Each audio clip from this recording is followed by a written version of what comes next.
Hey guys, and welcome back to another video. It's Miles here, and I've just finished streaming, and you guys should totally check me out on Twitch, twitch.tv/Meewah_. It's so easy, guys. Just go over there. I stream almost every single day, about 5 days a week, and you know what? I've got beta access, guys. It's happened. We've got beta access, and I've got some insane footage for you guys this video. We have some Demon Hunter dungeon footage, actually, going on in the background. And you know what? I put Demon Hunter high on my enjoyability list, and I cannot lie, it 100% deserves this spot.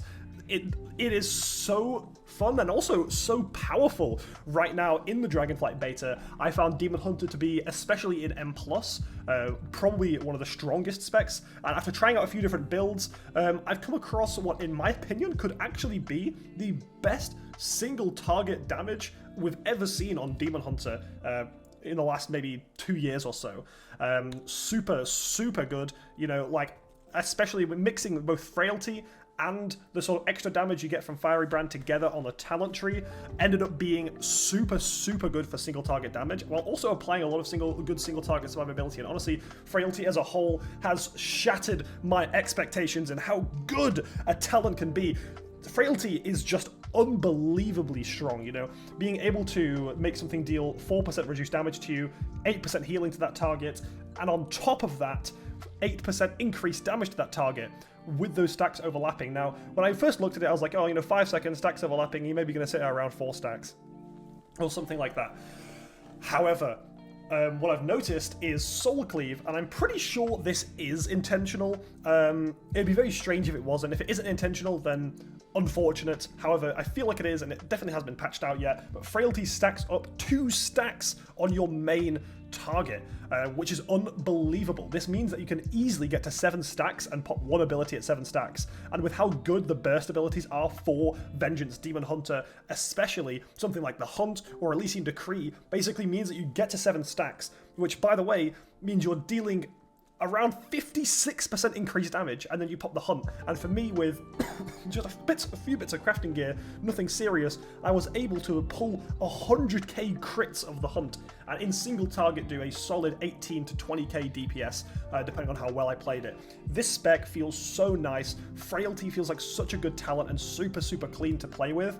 And honestly, being able to have the option to run into Fellblade is super nice. It gives you that perfect amount of Fury regeneration. It feels unbelievable, and in AoE, the crits from Immolation Aura giving you Fury makes you constantly feel like you've got a lot of Fury in both single target and raid. So, in single target and raid, single target and Mythic Plus.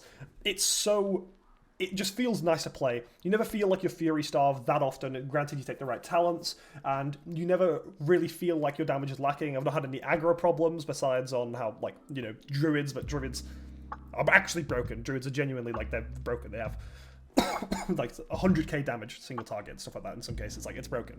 But overall, and the defensive capabilities of Demon Hunter, not on top of all this damage, but the defensive capabilities with Frailty, you know, in raids, you're going to be constantly sitting at this sort of 2 to 4 stack range, which means you've constantly got 16 to 32%, not 16 to 32%, sorry, I'm messing up my maths, 8 to 16% DR permanently from that, plus alongside all your other abilities, you have really fantastic uptime. Plus, with the talent Forgotten the Name, about every soul that you take in gives you 1% DR for 4 seconds, and they obviously they overlap as well. That's been such an incredible talent on top of all of this. So that mixed in with Frailty means that I'm sitting there at almost a constant sort of 8 to 12% DR, which is unbelievable. You know, 8 to 12% DR. Oh no, it's not even 8 to 12%. My bad, I mean more that sort of 8 to 16% DR range, which is super good. Considering that's just flat DR, that's no other abilities going, and that's not including Demon Spikes, that's not including being in meta, that's not including anything. And plus the amount of self-healing that you have, I actually checked, and me going for not even a sort of a healings, keeping yourself alive build, I was still easily easily, without even using meta, able to obtain around 15k HPS in just single target, which is, you know, this is like sort of Season 4 DK, well maybe not Season 4 DK, that's a bit more, but that's a bit much of an ask, but it's still very, very good self-sustainability, and overall feels like it's going to be one of the better tanking specs. Now I actually have spoken to a few people and I have looked at it, and Prot Warriors are absurdly overpowered. Prot Warriors are the next generation, the next breed of severely overpowered tanks, both in single target and AoE. They're incredibly powerful. They do really good damage while also providing an insane and disgusting amount of survivability, similar to Season 4 Blood DK amounts of survivability, which is a bit absurd, while also having a good amount of self-sustainability. So, you know, Prot Warriors are a force to be reckoned with, but I can almost guarantee you that Prot Warriors will be nerfed before Dragonflight gets launched.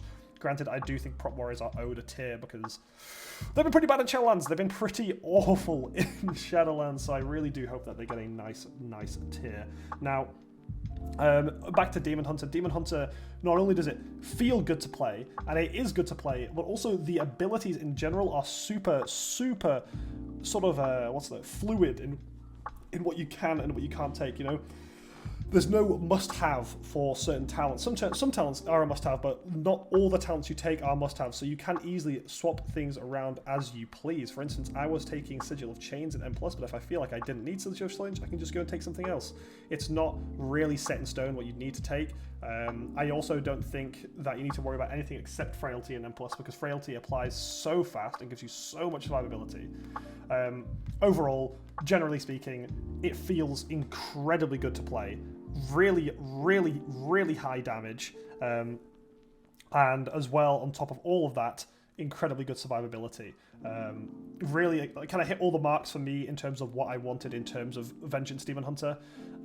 It's exactly how I kind of wanted the class to play. I think the only really big bit of feedback that I could give to the devs is Soul Carver just doesn't feel like a satisfying ability to use. It's a full single target damage ability, which deals quite a lot, you know. It's basically like a little bit less damage than the Hunt on a 1 minute cooldown that you just pop in single target. I mean, it's fire damage, so it gets increased by your Fiery Brand fire damage increase.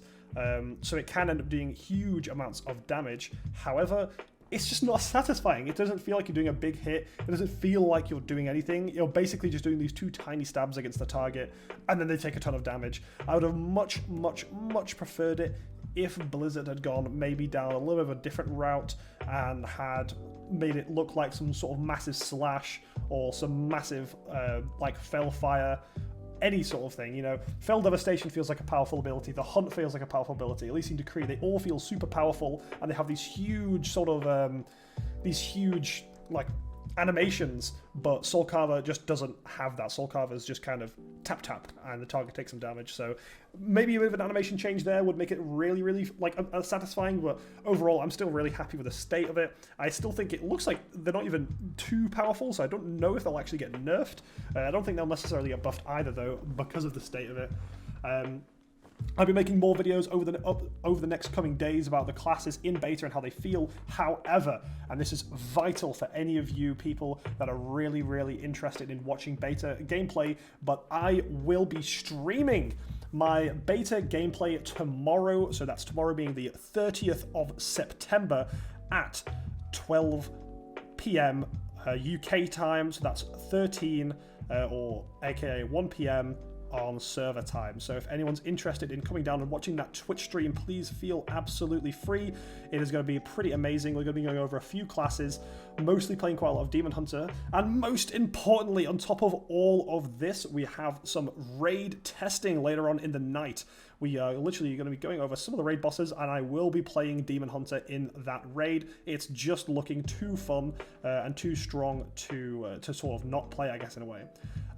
However, in the last sort of minute or so, I just want to really thank everyone for the support over the recent videos, and overall on the Twitch as well. Twitch has been blowing up, YouTube's been doing really well. I really appreciate this, guys. We've gone full time on this recently for just a bit of fun, I suppose, while I'm at university. So I really do appreciate all the love and support on these videos. And if you really want to support these videos further, make sure to leave a like, comment what you think as well, comment what you guys want me to do for videos in the future as well. Like I said, anything World of Warcraft related, I'm 100% down for it. Make sure to go follow my Twitter and my Twitch. Both links will be in the description down below, and I'll catch you guys on the stream tomorrow.